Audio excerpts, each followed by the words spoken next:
আজকে যে ব্রেকিং নিউজের দিকে নজর রাখতে হচ্ছে, নন্দীগ্রামে তৃণমূল কর্মীর রহস্য মৃত্যু, নিজের দোকানের মধ্যেই উদ্ধার দেহ। তৃণমূল কর্মীকে পিটিয়ে খুনের অভিযোগ বিজেপির বিরুদ্ধে।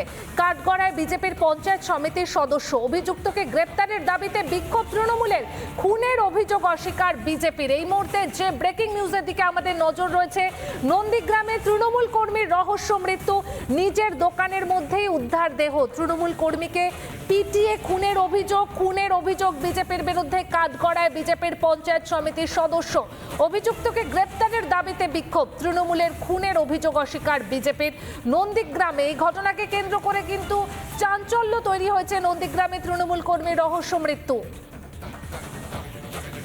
তৃণমূলের ব্লক সভাপতি ঠিক কি জানাচ্ছেন শোনাই আপনাদের। নগরের দক্ষিণ বৃন্দাবন চোখে বাড়ি আমাদের তৃণমূল কংগ্রেসের সক্রিয় কর্মী মহাদেব বিশ্বাস।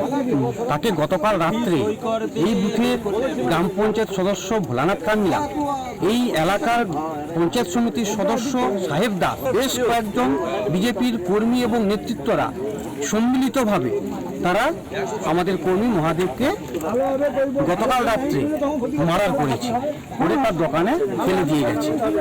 এই মহাদেবের উপরে গত 15 দিন আগেও হামলা হয়েছিল, আমরা পুলিশ প্রশাসনকে জানিয়েছিলাম, কিন্তু গতকাল শুভেন্দু অধিকারী নন্দীগ্রামে এসেছিলেন এবং আজকে তৃণমূল কংগ্রেস কর্মীকে মার্ডার করা হলো। শুভেন্দু অধিকারী নন্দীগ্রামের আগমন এবং তৃণমূল কংগ্রেস কর্মীর মার্ডার, এই দুটোর মধ্যে অনেকটাই সামঞ্জস্য রয়েছে বলে আমরা মনে করি। রিপাবলিক বাংলার টানা কভারেজ, এবং আপনারা জানেন যে মুক্তিযোদ্ধাকে যেভাবে জুতোর মালা পরিয়ে অপমান করেছিল এই জেহাদিরা, তাদের এই কার্যকলাপ যখন সামনে আসে রিপাবলিক বাংলার সব থেকে বড় কথা, এই মুক্তিযোদ্ধা আব্দুল হাই কানুর সাক্ষাৎকার সম্প্রচারের পর কিছুটা হলেও যেন ব্যাকফুটে যেতে হয় মোহাম্মদ ইউনূস প্রশাসনকে। এবং ইতিমধ্যে যাদের বিরুদ্ধে অভিযোগ, তাদের বিরুদ্ধে পদক্ষেপও গ্রহণ করা হয়েছে বলে খবর পাওয়া যাচ্ছে। আর এই মুহূর্তে সিনিয়র এডিটর ময়ূক রঞ্জন ঘোষ আমার সঙ্গে রয়েছে। ময়ূক, সব থেকে বড় বিষয় রিপাবলিকের লাগাতার খবর সম্প্রচার এবং যেভাবে এই সরাসরি ইন্টারভিউ সম্প্রচার হয়েছে, সেই সাক্ষাৎকার সম্প্রচারের পর কিছুটা হলেও যেন ব্যাকফুটে গেল তাহলে মোহাম্মদ ইউনূসের প্রশাসন। একদমই যেতে বাধ্য, তার কারণ হিন্দু বা মুক্তিযোদ্ধা যারা রয়েছেন তাদের জীবন এত সস্তা নয়। এবং আমরা লাগাতার এই ক্যাম্পেইন করে গেছিলাম যে কেন হিন্দুদের ছেড়ে দিন, মুক্তিযোদ্ধারাও বাংলাদেশে এখন সুরক্ষিত নয়। এবং এটা কিন্তু গ্লোবাল ক্যাম্পেইনের জায়গাতে রিপাবলিক বাংলা নিয়ে গেছিল। সারা পৃথিবীর 120টা দেশে রিপাবলিক বাংলার যে ব্রডকাস্ট, সেখান থেকে মেল এসেছে, বিভিন্ন জায়গা থেকে রেসপন্ড এসেছে। এবং আমরা যে এই মুহূর্তে খবর পাচ্ছি, আবুল হাসেম মজুমদার, ওয়াহিদ, রাসেল, ইসমাইল, বেলাল, নয়ন মজুমদার, ইমরান, এদেরকে নির্দিষ্টভাবে গ্রেপ্তার করা হয়েছে এবং এছাড়াও 10 থেকে 12 জনকে আটক করা হয়েছে। এতদিন কেন লাগলো? রিপাবলিক বাংলা লাগাতার খবর করলো, রিপাবলিক বাংলাতে আহত মুক্তিযোদ্ধা তিনি কান্নায় ভেঙে পড়লেন, তারপর গ্রেপ্তার করতে হচ্ছে। একটা দেশে কি সরকার চলছে না? গোটা বাংলাদেশের সরকারটাকে কি রিপাবলিক বাংলাকে চালাতে হবে? এই যে জায়গাটা, এই জায়গাটা ধরেই তো মোহাম্মদ ইউনূসের পদত্যাগ করা উচিত। সুতরাং আপাতত আমরা যা খবর পাচ্ছি, ইতিমধ্যে মুক্তিযোদ্ধা আব্দুল হাই কানু তিনি মানহানির মামলাও করেছেন এবং মানহানির মামলা নির্দিষ্টভাবে 10 থেকে 12 জনের নামে করেছেন এবং তার পাশাপাশি এফআইআর করেছেন অজ্ঞাতনামা আসামি বা অভিযুক্তদের নামে। একদমই তাই। আপাতত তোমায় ধন্যবাদ জানাই, কিন্তু তোমারই নেওয়া সাক্ষাৎকার, একান্ত সাক্ষাৎকারে কি জানিয়েছেন মুক্তিযোদ্ধা একবার আপনাদের সামনে রাখি। যে এই মুক্তিযোদ্ধার সাক্ষাৎকার দেখবার পর কার্যত কিছুটা হলেও হয়তো ভয় পেয়েছে এই ইউনূস প্রশাসন। দেখুন।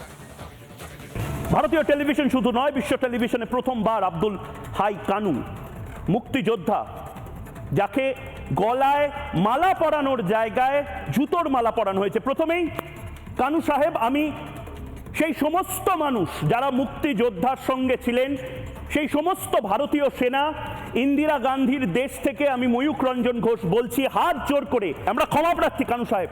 অমানবিক অত্যাচারের সময় আমি সারা ভারতবাসীর জনগণের কাছে আমরা কৃতজ্ঞ মুক্তিযোদ্ধারা। আমরা কৃতজ্ঞ। এবং 1 কোটির ঊর্ধ্বে শরণার্থী কে খাওয়ানো পড়ানোর দায়িত্ব সে ভারত মাতা শ্রীমতী ইন্দিরা গান্ধী, যে দায়িত্ব নিয়েছিলেন ভারত সরকার এবং ভারতের জনগণ। এই জিনিসগুলো তো ভুলে যাচ্ছে মোহাম্মদ ইউনূস আর তার বাহিনী, তো ভুলে যাচ্ছে কানু সাহেব। ওনারা পারে নাই, বাস্তবায়ন করতে পারে নাই। আপনাকে তো ভারতের দালাল বলা হবে। আমাকে শুধু ভারতের দালাল বলা হয় নাই, আমাকে মাটিতে শোয়াইয়া জামাত শিবিরের ক্যাডারেরা আমার গলায় ছুরি বসাই দিছে এবং আমারে লাথি মারে আর বলে মালাউনের দালালেরা তোদেরকে জবাই করি। মিত্রবাহিনীর সহযোগিতা মুক্তিযুদ্ধে যে স্বাধীনতা অর্জন করেছিলাম, আমি কি সে বাংলাদেশে আছি না পাকিস্তানের বড় বড় বাহিনী কুকুরদের শাসনামলে আছি? আমি এই উত্তর আপনার কাছে চাই।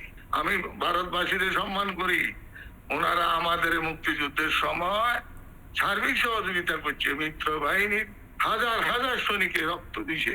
আরে তুমি কাগজে পেস্ট্রোল নিষিদ্ধ করতে পারবা, আমার কলম থেকে বঙ্গবন্ধুর সরে। নানা ধরনের কন্টেন্ট দেখার জন্য লাইক করুন, শেয়ার করুন আমাদের ফেসবুক পেজ, সাবস্ক্রাইব করুন আমাদের ইউটিউব চ্যানেল। পাশাপাশি অন্যান্য ব্রেকিং নিউজের জন্য অবশ্যই চোখ রাখুন রিপাবলিক বাংলায়।